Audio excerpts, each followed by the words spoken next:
Hello students and my dear friends, I'm Dr. Shalini Shukla and today is 13th of January 2021, Wednesday. Inspiration of the day is going in one more round when you don't think you can. That's what makes all the difference in your life. In today's discussion, we are going to cover these articles. Let's start with article number 1 given on page number 1. E-payments rising but cash still rules. At a time when transactions through UPI, that is Unified Payment Interface, has crossed the value of 4 trillion.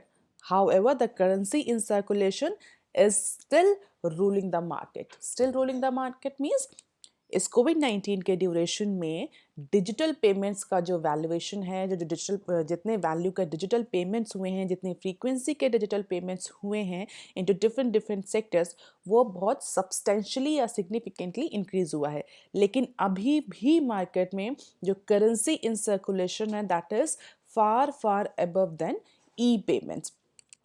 As per the Reserve Bank of India, the currency in circulation, that is CIC, that is money issued by Reserve Bank of India minus the amount of money removed from the system, that is CIC. So CIC has risen 22% for the entire calendar year, that is 2020. जो कि अगर पिछले साल की growth से compare करें 2019 की जो ग्रोथ थी दैट वाज 11.8%. तो ऐसा नहीं है कि डिजिटल पेमेंट्स राइज हो रहे हैं तो करेंसी इन सर्कुलेशन का प्रपोर्शन कम हो रहा है. जनरली होता यही है इकोनॉमी में, जब जो कस्टमर्स हैं, कंज्यूमर्स हैं, पब्लिक हैं, when they shift from currency or cash to e-payments, generally it is found that currency in circulation decrease. But in case of India, e-payments are rising, but still currency is in circulation is ruling the market. Currency in circulation की जो growth rate है वो ज़्यादा है e-payment के comparison में. अब question उठता है ऐसा क्यों हुआ? जब ई पेमेंट्स बढ़ रहे हैं then why currency in circulation is also rising, जबकि डिमांड तो मार्केट में है ही नहीं. If you are continuously following my channel, हमने कई बार ये न्यूज़ डिस्कस भी करी थी कि कोविड-19 की सिचुएशन में जब इकोनॉमिक लॉकडाउन हो गया था तो बहुत सारे पेमेंट्स जो हैं, अगर इलेक्ट्रिसिटी बिल पेमेंट्स की बात करी जाए या अदर कंज्यूमर अफेयर्स की बात की, जो एफएमसीजी प्रोडक्ट्स हैं उनको खरीदने की बात करी जाए, तो सब में ई पेमेंट्स बढ़ा था. लेकिन करेंसी इन सर्कुलेशन भी बढ़ा था. क्यों करेंसी इन सर्कुलेशन बढ़ रहा था? क्योंकि पब्लिक में बहुत ज़्यादा अनसर्टनिटी थी about the economic recovery, about the economic condition. Public was highly uncertain. Consumer segment जो था वो बहुत अनसर्टन था कि इकोनॉमी किस डायरेक्शन में मूव करेगी. एंड जिस हिसाब से गोल्ड के रेट बढ़ रहे थे या शेयर मार्केट के जो फ्लक्चुएशंस हो रहे थे, उसको देखते हुए करेंसी कह सकते हैं, मैं कैश जो है that is a very secure medium of storage basically lockdown के ड्यूरेशन में. तो अनसर्टनिटी की वजह से डिमांड तो रिड्यूस थी, तो पब्लिक ने कैश को होल्ड करना शुरू कर दिया कि पब्लिक को श्योरिटी नहीं थी कि आगे आने वाली सिचुएशन कैसी होगी, इकोनॉमी कैसे मूव करेगी. तो पब्लिक ने जो स्टोरेज था मनी का that started having in the form of cash और करेंसी. और इस स्टोरेज की वजह से ही जो करेंसी इन सर्कुलेशन है CIC का प्रपोर्शन कोविड-19 और पैंडेमिक के ड्यूरेशन में बहुत ज़्यादा बढ़ा था. तो एक तरफ तो यूनिफाइड पेमेंट सिस्टम जो है उसका इंटरफेस, उसमें भी पेमेंट्स बढ़ रहे थे, मींस डिजिटल पेमेंट्स बढ़ रहे थे. दूसरी side because of the uncertainty, because of the recessionary conditions blowing all over the world, public started holding the money in the form of cash in order to fight any unseen uncertainty. इसी वजह से जो इस particular calendar year यानी 2020 का जो CIC growth है वो सरप्राइजिंगली हाई है. तो बेसिकली हम ये कह सकते हैं अनसर्टनिटी को अवॉइड करने के लिए पब्लिक ने कैश को स्टोर करना, करेंसी को स्टोर करना शुरू कर दिया. Expert said that this phenomena can be explain through the economic concept of precautionary holdings. उसको हम प्रिकॉशनरी होल्डिंग्स भी बोल सकते हैं, जो कि पब्लिक ने स्टार्ट करी थी in order to avoid the uncertainty in the market. So the hoarding of cash increased from the very start of 2020 when the coronavirus pandemic started taking the whole world over. So the fear of pandemic prodded the people to remain to remain liquid for the emergency use. And this is the CMS cash index, and this index is normalized at 100%. तुम जैसा कि देख सकते हैं, तो basically ये CMS cash index क्या होता है, तो अगर हम बात करें बहुत जल्दी जल्दी से, तो CMS cash index is a weighted index comprising three factors. It's a weighted index generally normalized at 100, and it comprises the three factors. What are those three factors? Cash in circulation, cash handled in the company's ATM, and retail cash management channels. तो तीन तरह के factors को consider करता है, हम कहते हैं तीन तरह के कैश को इंक्लूड करता है फॉर मेकिंग और for finalizing the index. Cash in circulation, cash handled in the companies ATM, and the retail cash management channel. और इंडिया में अप्रॉक्सीमेटली 2300 लोकेशन पे इनकी एनालिसिस बेस्ड है. This is cover approximately 90% of the district and approximately 11,000 pin codes. And the report by CMS tracked what is known as CMS cash index. तो ये बहुत सालों से इंडिया के कैश अवेलेबिलिटी पर रिपोर्ट पब्लिश करता हुआ रहा, and we can see that since April 2019 to December 2020 there is a sharp decrease in between in the month of May 20 when this index actually gone below 100, that is minus in terms of growth. तो 51 थी ये index May 20 में, तो CMS cash index May 20 में 51 थी. Although after May 20 it started increasing and it has now cross the date normalized value, that is 100, and currently this value is more than 105, and it is indicating the large amount of currency in circulation in the market. तो हम ये कह सकते हैं public ने start कर दिया है ज़्यादा कैश को यूज़ करना. मई में ऐसा क्यों था, हम सभी को पता है. नेशन वाइज लॉकडाउन था, उसका इम्पैक्ट देखने को मिला था, कैश का यूजेस कम हो गया था, but still currency in circulation was very high at that time also. And this is the retail collection point. The pre-point collection had seen strong uptick in the December on account of overall improvement in the economy and also on the festival and marriage season. तो basically December की तरफ जो हम कह रहे हैं currency in circulation बहुत ज़्यादा बढ़ा है, currency का use बहुत ज़्यादा बढ़ गया as per the CMS index, CMS cash index. तो कई सारे expert का कहना है कि December हो गया, November हो गया, October हो गया, that was actually festival season and marriage season in India, and because of that the uses of currency has also increased on different indicators, on different indices. And this is the quarterly cash index. We can see red bar indicates a quarter of financial year 20 and the gray bar indicates a quarter of financial year 21. So we can easily compare the different cash availability into different quarters of financial year 20 or financial year 21. अब देख लेते हैं article number 2 given on page number 5. Sharper focus on health care likely. पिछले कुछ दिनों से हम continuously pre budget जो नेगोशिएशंस चल रहे हैं, प्री बजट जो डेलिब्रेशंस चल रहे हैं, उस पर डिस्कस करो. हमने कई बार इस बात को डिस्कस किया है कि इंफ्रास्ट्रक्चर को लेकर के, कंस्ट्रक्शन सेक्टर को लेकर के इस पर्टिकुलर ईयर के बजट में बहुत ज़्यादा फोकस देखने को मिलेगा. इवन कई सारे एक्सपर्ट्स ने, रिप्रेजेंटेटिव बॉडीज़ ने गवर्नमेंट को ये सजेशंस दिए हैं, रिकमेंडेशंस दिए हैं कि government should also increase 10% of the expenditure, minimum 10% of the expenditure from the previous year in the area of infrastructure and construction. Apart from that infrastructure and construction, we have also discussed about the tax levied on export and import. Pandemic के situation में India का जो international business है, balance of payment है, वो बहुत ज़्यादा disturb हुआ है.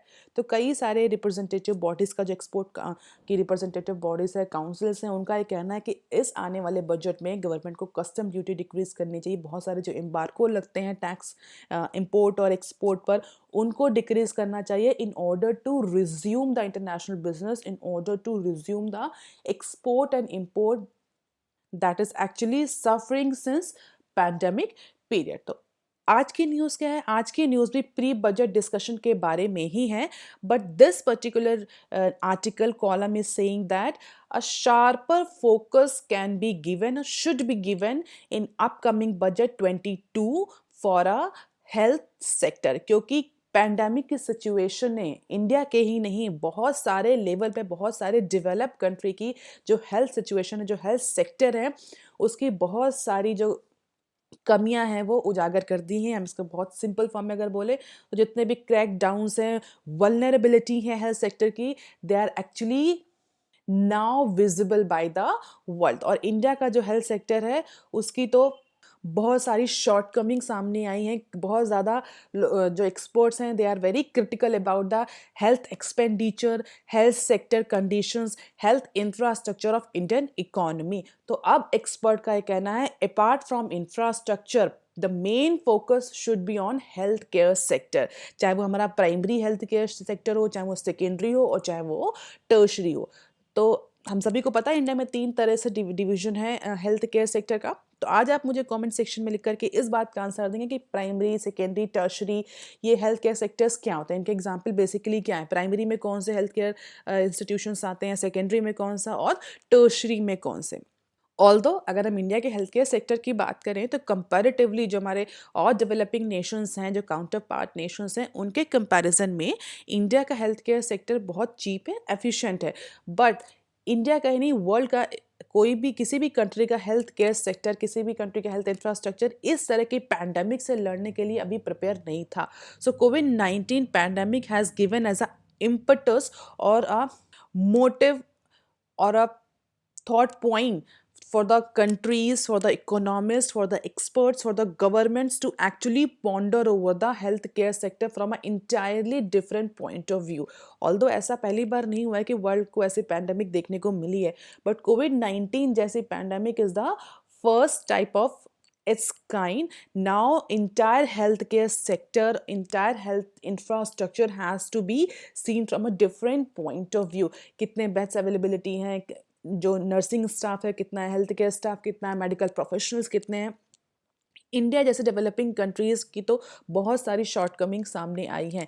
तो बहुत सारे एक्सपर्ट्स का ये कहना है that pandemic is expected to bring the sharper focus on health care in upcoming budget 22 from the म्याद spend of 0.3% of the GDP. India का जो हेल्थ केयर सेक्टर में जो एक्चुअली एक्सपेंडिचर होता था, एलोकेशन होता था, वो इवन 1% ऑफ जीडीपी से भी कम होता था।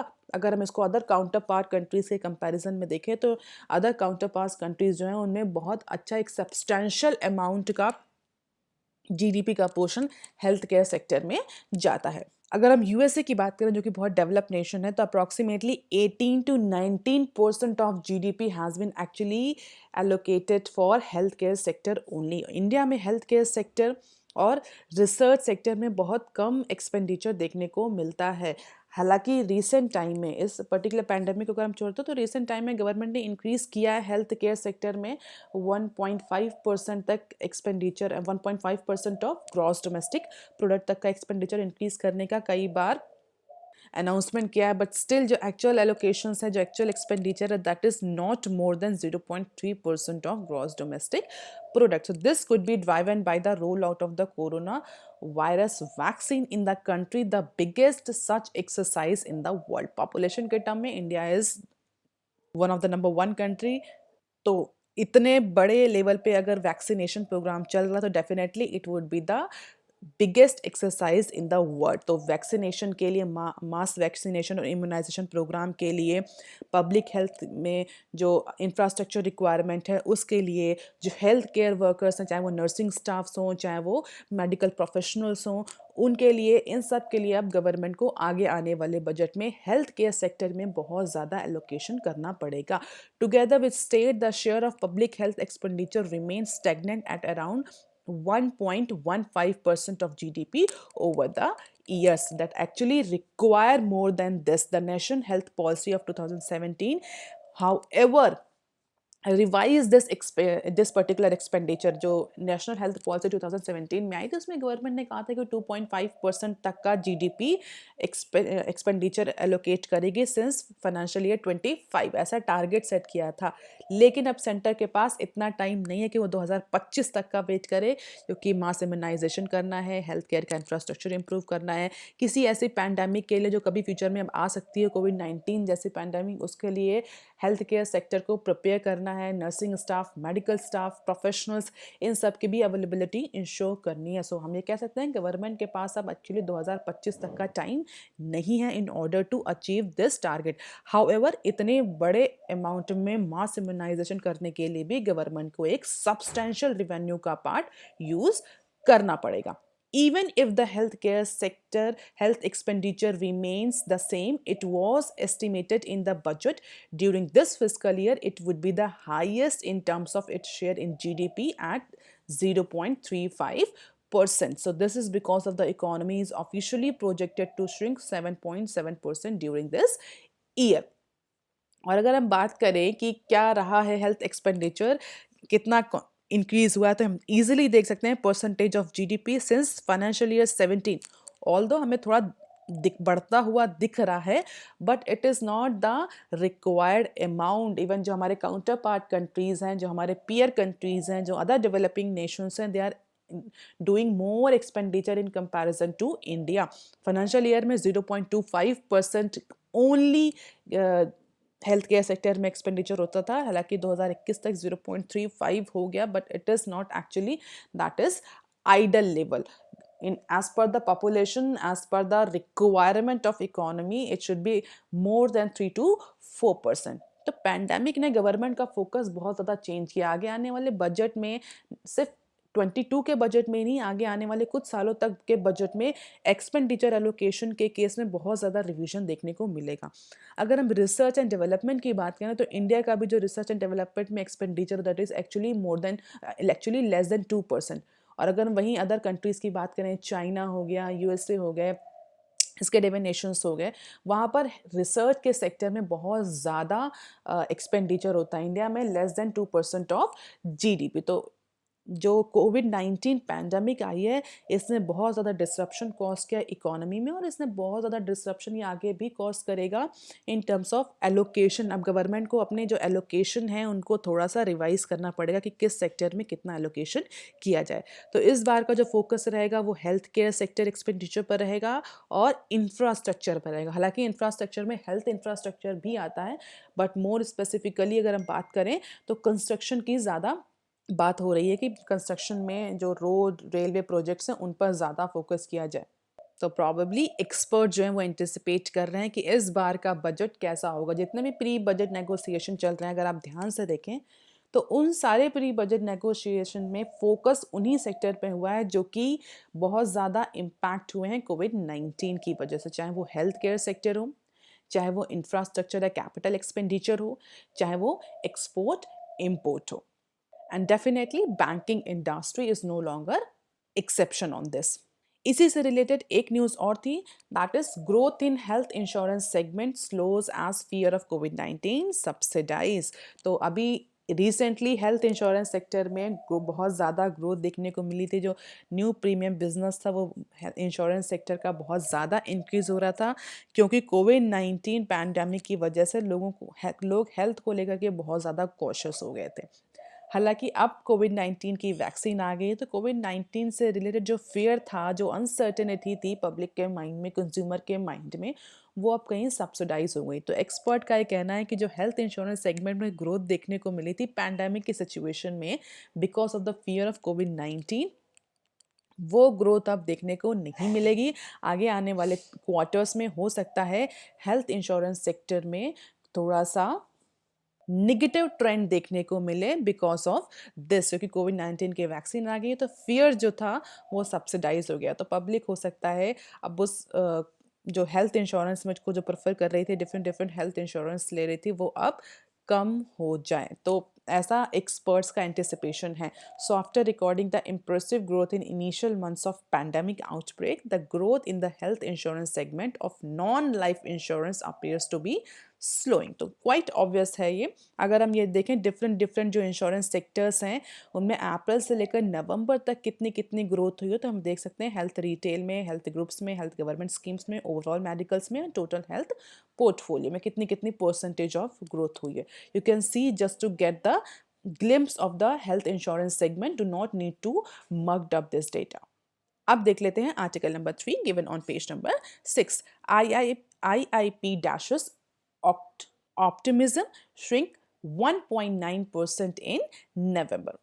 So, official data released on Tuesday showed that the recovery in the industrial output seen in October turned out to be aberration as it's contracted again in November by 1.9%, and this belaying the hopes of festive boost. तो India में अगर industrial output की बात करें तो हमारे पास कौन सा इंडेक्स है? Index of industrial production, that is IIP, जिसमें 8 कोर इंडस्ट्रीज होती हैं. हम कई बार डिस्कस कर चुके हैं what are those core industries.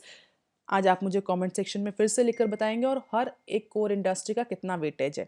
तो जो 8 कोर इंडस्ट्रीज हैं, 8 कोर इंडस्ट्रीज हैं, they actually constitute more than 40% of the total industrial production in India. तो इंडस्ट्रियल प्रोडक्शन को कैप्चर करने के लिए index of industrial production IIP use किया जाता है और IIP इंडेक्स के बेसिस पर ये एंटिसिपेट किया जाता है कि कितनी मैन्युफैक्चरिंग हो रही है, कितनी इकोनॉमी रिकवर करी. डेफिनेटली अगर इकोनॉमी ग्रोथ की प्रोसेस में है तो IIP में ग्रोथ होगी, कॉन्ट्रैक्शन की जगह एक्सपेंशन होगा, डबल डिजिट में ग्रोथ जाएगी अगर प्रोडक्शन इंक्रीज होगा. डेफिनेटली इकोनॉमी में कब प्रोडक्शन होता है? जब इकोनॉमी में ग्रोथ होती है, डिमांड होती है, तब प्रोडक्शन होता है, तब मैन्युफैक्चरिंग होती है.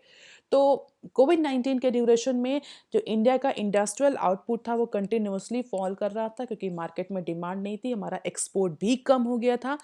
फेस्टिव सीजन में कुछ ग्रोथ देखने को मिली थी.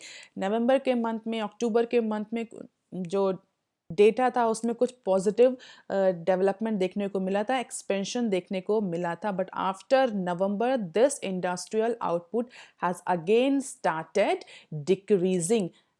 तो अक्टूबर में ग्रोथ क्यों देखने को मिली थी? क्योंकि फेस्टिव सीजन था, बहुत सारे प्रोडक्ट्स की डिमांड बढ़ गई थी. तो डिमांड बढ़ने की वजह से अक्टूबर में कुछ ग्रोथ देखने को मिली थी इंडस्ट्रियल आउटपुट में.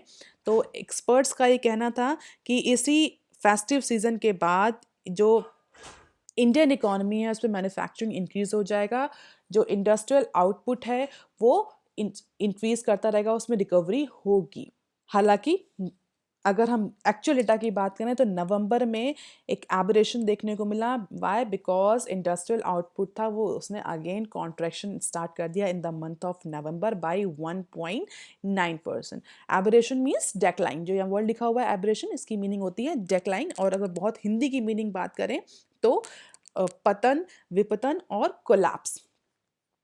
तो जो होप थी इकोनॉमिक एक्सपर्ट्स की कि फेस्टिव सीजन के बाद इंडिया में इंडस्ट्रियल आउटपुट बढ़ेगा, मैन्युफैक्चरिंग बढ़ेगी, डिमांड बढ़ेगी और इकोनॉमी रिकवर करेगी, वो होप डाउन हो गई. हालांकि हम कई दिनों से अगर डिस्कस करें तो कुछ जो इंडिकेटर्स हैं वो इम्प्रूव कर रहे हैं, कुछ इंडिकेटर्स जो हैं वो इम्प्रूव नहीं कर रहे हैं, they are again in contraction phase. तो अभी इंडियन इकोनॉमी बहुत मिक्स्ड फेज में है. ये क्लियरली कह पाना कि कब तक रिकवरी होगी, कब तक रिकवरी नहीं होगी, इट इज़ क्वाइट डायलेमेटिक सिचुएशन. कुछ एक्सपर्ट जो हैं वो ऑप्टिमिज्म की तरफ है, कुछ एक्सपर्ट जो हैं वो पेसिमिज्म की तरफ हैं. दे आर सेइंग कि अभी ये कह देना कि रिकवरी हो रही है बहुत जल्दबाजी होगी क्योंकि कहीं कुछ ना कुछ इकोनॉमिक इंडिकेटर्स ऐसे हैं जो इंडिकेट कर रहे हैं कि अभी स्टिल वर्स टू बी कम. तो अगर इंडस्ट्रियल आउटपुट की बात करें तो नवंबर के मंथ में 1.9% से इंडस्ट्रियल आउटपुट फॉल किया है, that belying the hope of festive boost. So this happened prompted the economists to call for the contribution of the stimulus package in the upcoming budget. तो बहुत सारे इकोनॉमिस्ट ये कह रहे हैं कि now it is a time for the government to announce one of the stimulus package. क्योंकि uncertainty reduce हो रही है, वैक्सीन आ चुकी है, तो ये एक अच्छा टाइम है कि गवर्नमेंट को अब डिमांड रिवाइव करने के लिए एक इकोनॉमिक पैकेज अनाउंस करना चाहिए जिससे कि इजी फॉर्म में मनी जो है वो मार्केट में सर्कुलेट हो, डिमांड इंक्रीज हो और इकोनॉमी रिकवर करे. Industrial output growth is basically measured by index of industrial production, जैसा कि हमने अभी डिस्कस किया, जिसकी वैल्यू अक्टूबर में 4.19% थी, नवंबर में जो डिक्रीज होकर के 3.6% आ गई है. और अगर 8 जो कोर इंडस्ट्रीज हैं उनकी बात करें तो IIP decline by 15.5% in the first 8 months of financial year 21. तो लास्ट 8 मंथ में बहुत ज़्यादा डिक्लाइन देखने को मिला है, 15% से डिक्लाइन हुआ, और जो हमारी 8 कोर इंडस्ट्रीज़ हैं उनमें भी बहुत ज़्यादा डिक्रीज देखने को मिला है। And this particular decrease shows that output was already slowing last year, but the Covid induced pandemic or the lockdown dragged its contraction for this year। तो अगर आपको याद हो, अगर आप शुरुआत से ही मेरी न्यूज़ फॉलो कर रहे हैं, तो आईआईपी ऐसा नहीं कोविड-19 की ड्यूरेशन में ही फॉल किया है। इससे पहले भी जब पैंडेमिक नहीं आया था तब भी इंडिया में industrial output was falling, automobile sector was at a recessionary condition, automobile sector बहुत ज़्यादा प्रॉब्लमेटिक सिचुएशन में था, माइक्रो फाइनेंस सेगमेंट बहुत ज़्यादा सिचुएशन प्रॉब्लमेटिक सिचुएशन में था, जिसमें गवर्नमेंट आगे आने वाले टाइम में ऑटोमोबाइल सेक्टर के लिए इंडस्ट्रियल आउटपुट को इंक्रीज करने के लिए कुछ मेजर्स को अनाउंस करने जा रही थी। अगर आपको याद हो, कॉरपोरेट टैक्स को भी रिड्यूस किया गया था, लेकिन ये सारे मेजर्स जब तक कि इफेक्टिव रियलाइज करते इंडिया को और वर्ल्ड को पैंडेमिक ने ग्रैब कर लिया, जिसकी वजह से जो आईआईपी रहा है वो उसने इस लास्ट 8 मंथ में 16% का कॉन्ट्रैक्शन रिकॉर्ड किया। ऑल्दो अक्टूबर में कुछ इंक्रीज देखने को मिला था because of the festive season, but again it is on contractionary phase. तो अब एक्सपर्ट का कहना, it is now the high time for the government to announce the economic package or the stimulus package। So this is the trajectory of the industrial output, जो कि नवंबर के month में बहुत ज़्यादा फॉल कर गया है। हालांकि पिछले लास्ट 8 मंथ में अप्रॉक्सीमेटली फ्लैट रहा, हम देख सकते हैं बहुत ज़्यादा फ्लैक्चुएशंस तो देखने को नहीं मिला है, लेकिन नवंबर 20 में there is a sharp decrease in terms of industrial output. तो 0 पॉइंट जो है it is a normal situation, 0 से ऊपर जो होता है वो पॉजिटिव, या जिसे बोल सकते हैं एक्सपेंशन होता है आउटपुट में। अगर ये 0 से नीचे आता तो हम बोलते हैं माइनस में जा रहा है, कॉन्ट्रैक्शन हो रहा है इंडस्ट्रियल आउटपुट में। अब देख लेते हैं some other news clips. Supreme Court stays new farm laws forms 4 member panel. तो फाइनली सुप्रीम कोर्ट ने इंटरवीन किया है।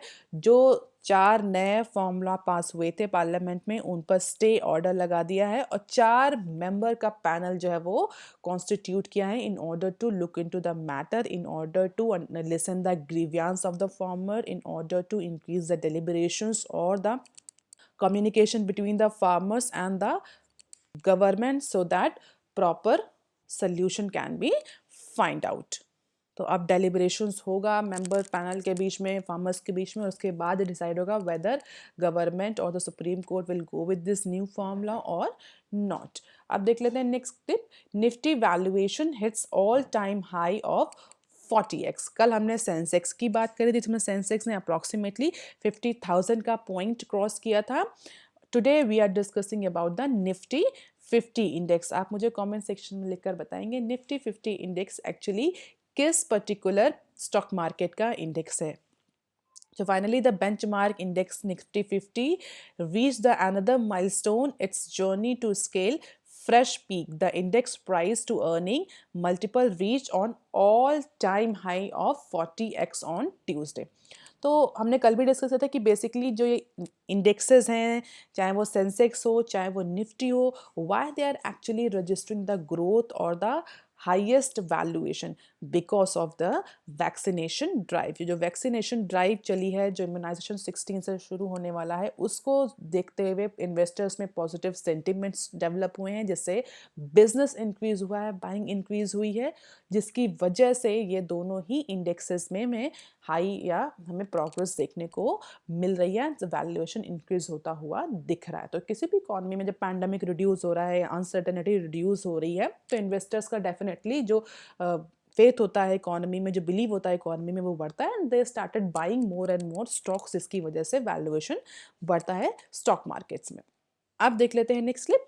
बायजूस टू पे $1 billion for Akash edu services. So finally India's biggest online education startup that is Byju's has signed a deal to acquire the Akash Educational Services Limited for $1 billion। और जब हम सभी को पता है बायजूस ने इस समय is one of the unicorn of the India, और बहुत हाईएस्ट वैल्यूएशन है। बहुत सारी फंड रेजिंग एक्सरसाइजेस भी लास्ट पैंडेमिक की सिचुएशन में बायजूस ने और अनअकैडमी ने करी हैं। तो फाइनली बायजूस ने अब आकाश एजुकेशन सर्विसेज को एक्वायर कर लिया है worth $1 1 billion. Now Akash Education Services will operate as Byju's, a deal for what will be one of the largest edtech acquisition in the world should close in the next 2 or 3 months, said the person who is actually aware about this matter. I did not want to disclose his or her name. तो world की largest edtech acquisition है as per the valuation. And after this acquisition, the Byju's will become one of the top most online education startup in India. अब देख लेते हैं next clip. Both vaccine cost same to the centre. कल हमने discuss किया था कि centre recently serum institute से या भारत बायोटेक से दोनों से ही वैक्सीन एक्विजिशन कर सकती है, दोनों से ही डील साइन कर सकती है या एक से डील साइन करेगी डिपेंडिंग ऑन द कॉस्ट। जिसकी L1 कॉस्ट होगी उससे वैक्सीन को लेकर के कॉन्ट्रैक्ट साइन होगा, एग्रीमेंट साइन होगा। But now government has given options to the public that they can opt either Bharat Biotech or the serum institute of India's vaccine, that is Covishield. तो Covaxin और Covishield के बीच में अब public के पास choice होगी कि वो दोनों वैक्सीन में से एक वैक्सीन चूज कर दें as per the experts. But government ने कहा है कि गवर्नमेंट अपनी पब्लिक को, अपने जो सिटीजन्स हैं उनको ये ऑप्शन नहीं देगी, क्योंकि ऐसा नहीं कि इंडिया में ये दो वैक्सीन अप्रूव हुई हैं। नंबर ऑफ कंट्रीज ऐसे हैं जहाँ पर मल्टीपल वैक्सीन अप्रूव हो चुकी हैं, बट वहाँ पर भी उनकी पब्लिक को ये चॉइस नहीं मिल रही है, ऑप्शन नहीं मिल रहा कि वो अपने अकॉर्डिंग चूज़ करें।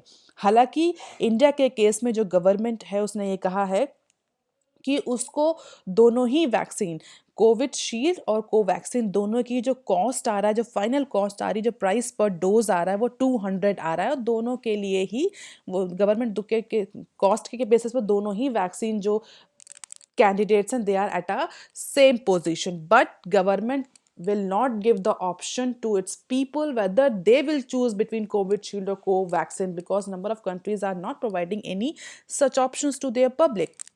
तो हो सकता है दोनों ही तरह के वैक्सीन रोल आउट हों, बट पब्लिक को इस तरह की कोई चॉइस नहीं मिलेगी as per the government. However experts are saying that there should be choice for the public, but government is not in this favour of, so government is not in favor of this particular choice.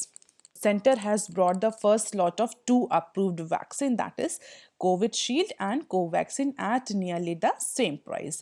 The 1.65 million free doses of Covaxin being supplied to the government bring down the effective cost of procuring 5.5 million vaccine from the Bharat Biotech at 206 per dose without taxes. तो approximately 300 crore का investment या expenditure government ने किया है for the first lot of vaccinization. तो 16 जनवरी से दोनों ही वैक्सीन का रोल आउट होगा। कैसे लगेंगी, किसको कौन सी वैक्सीन प्रेफर करी जाएगी, that still a big question mark, but government ने अपने साइड से क्लियर कर दिया that the government will not give the option to the public. So that's all for today's news. If you want lecture PDF, you can join my Telegram channel. You can also follow me on Twitter, Research Keton on Facebook. The name of Telegram channel is Shalini Shukla as well. And if you have any query and suggestion, please write on comment section below. Like, share and subscribe. Thank you.